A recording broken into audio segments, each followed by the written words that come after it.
Hello friends, welcome back. Thank you so much for joining me. For today's project, I am going to create a card with one of the new printables from my shop. So I created the Shiplap Christmas Sentiment Printable to help me utilize some of my pattern paper that does not come from collections that have sentiment cards or journal cards. So I would be able to use these with more nature-inspired and traditional colored projects. So here is my card for today, a beautiful vintagey wreath, and I've layered that of fur plaids, of course, because that's my favorite. So stick with me and we will make this together. So here's my Christmas Sentiment Printable, and I have printed these slightly smaller than how they were designed, just so they would fit my card better. And you can see that the background is very subtle and it has lots of different pretty greenery here and different florals as well, so they will match my cards for more traditional colors and more nature inspired. So I've taken my image that I'm using now and I have clipped it out, obviously put a second border on. That's just going to be the cardstock border from the card, and then you can see that I have taken my stickles and added it to certain areas, only the red parts, so what is berries and what is ribbon, so that it definitely has an extra detail and a little bit of sparkle. I'm also going to add this with some foam spacers, so that will be a layering element that adds dimension. And so my inspiration for these were just that I have quite a lot of pattern paper in my stash that isn't part of a collection. It doesn't have journal cards or different ephemera pieces that are designed to go with it specifically. So like these are the ideology tablets cards. You can do the 6.5 by 5 cards. That works really well for that. And then you can mix and match them. So these have more of a plaid and wood grain and nature inspired patterns. And then this one was from last year and it has similar kind of patterns but different. And so I really want to be able to utilize these, and as they don't have the images that go with them, I thought I would really be able to utilize some more neutral journal cards that had sentiments and some florals on them. So that is what I did for my Shiplap Christmas Sentiment. Now for my card, this is going to have that pattern paper on the inside as well. And then this is a 5 by 6.5, like I mentioned earlier. It has a layering of patterns, and I generally reserve that for my top layer, but because I am using a die cut for that, I decided to add my second pattern on the base layer. I'm just using a pretty soft green cardstock for all of my borders throughout, and that really complements the more nature-inspired theme of my journal cards. And this is the second pattern. I'm using the B side of the floral wit that I will be adding in a minute, and then I did add a strip of that cardstock as well, so that I could separate my pattern paper layers. This is going right up to the edge so that I can utilize the outside border. So that's all for my base layer. For my second pattern, I'm going to pop that up on a spacer just to build some more dimension. And I've got that pretty branch and pine cone pattern cut with a scalloped edge die cut in a rectangle shape that's going right in the center. And you can see now why I chose not to add my second pattern on top of this. It just looks a little bit cleaner and nicer, and because we put foam in there, it helps to keep those busy patterns separate. So the next thing I want to add is a small doily. This one comes from Recollections, which a kind viewer reminded me of, so thank you for that.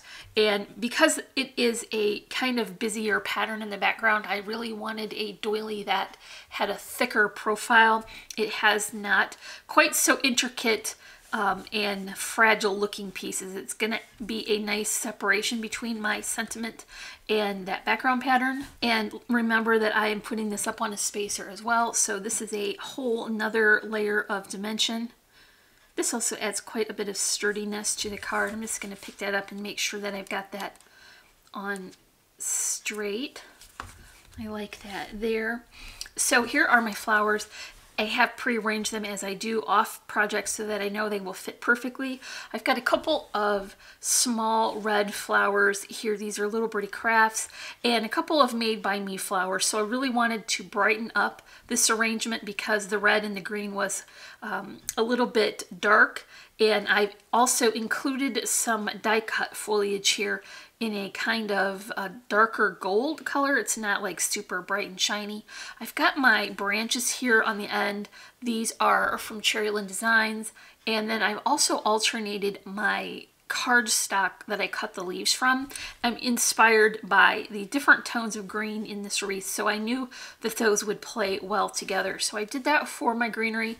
And then my holly leaves here I've bent in half. This helps to give a little bit of definition to that as well. And then of course I'm putting in my loopy twine bows.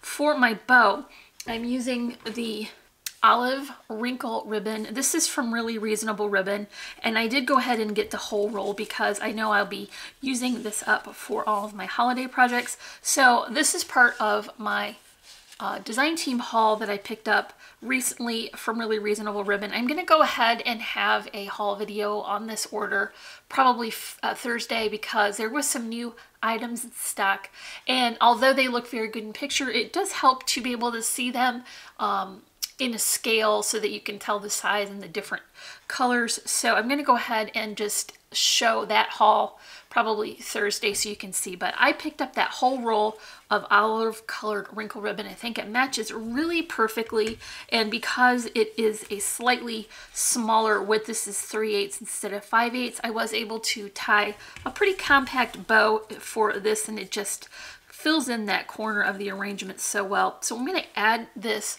to the bottom corner, and I'm going to be very careful not to cover any of the sentiment, and I'm going to attach that with my hot glue. There's just a couple of little charms here. I thought the reindeer was cute and went perfectly with my nature inspired card, and then just a little snowflake. I tied them together so I know they will fall exactly where I want them, and I'm going to attach these strings here with more of that hot glue. Then I'll hide those tails underneath my second bow. So this is still that beautiful olive wrinkle ribbon. I topped it with a loopy twine bow here and a small vintage button. And that will help to balance the larger arrangement in the other corner. And last but not least, I have a couple of little sequins here, and I'm going to add them to the top left corner so that I can bring a little detail over to this side. So if you want to check out this printable, it is available in the shop as an instant download, so you'll be able to print it right away. And as I mentioned earlier, you can play around with the size a little. I don't really recommend making them significantly larger than how they were designed. Definitely you can decrease the size of them to fit your project very well. So I would say print the whole page if you have a need for them, or use your Word and clip them out and then size them individually so that you are only printing what you'll be able to use. So here is my card with my Tim Holtz paper, Really Reasonable ribbon trims. There's some flowers here from Little Birdie Crafts, and of course my Shiplap Christmas Sentiment printable. Remember to check the description for a link to that printable as well as Really Reasonable ribbon. If you enjoyed this video, make sure you leave me a comment and give me a thumbs up. If you're not already, I would love for you to subscribe, and don't forget to hit the bell notification so you'll be alerted every time we add new content. As always, I'm wishing you a happy and productive day, and I thank you so much for watching. Bye!